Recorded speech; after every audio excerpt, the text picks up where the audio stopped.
শালা বাবু এটা কি বললি? ক্লাসটা ভেঙে দিলি? থাক থাক কিছু হবে না। কে বাংলো রে ক্লাসটা? দেখে শুনে কাম করতে পারো না? আমি না তো তোমার বাহে ভাঙছে। হেই রে যা, তুমি বাংশ। দিদি আমার হাত থেকে ভেঙে গেছে। সরি দিদি, দাদা ভাইয়ের কোনো ভুল নাই। দেখলে আমি কি করছিলাম?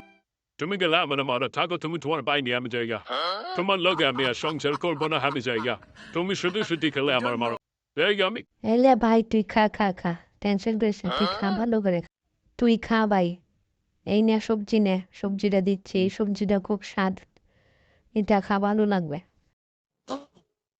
হ্যাঁ হ্যাঁ দিদি, সবজিটা তো দারুণ হয়েছে, খুব শান্ত হলো। আমি আর থাকবই না, চলে যাই আমি। তোমার স্কুটির চাবিটা আমি নিয়ে গেলাম। এই যে দাঁড়াও দাঁড়াও, স্কুটিটা আমার, তুমি আমার স্কুটি নিয়ে কোথায় যাচ্ছ? আমার স্কুটি দেবো না আমি। স্কুটি ছাড়া যাও, যাও ভাগো এখান থেকে, হেঁটে হেঁটে যাও।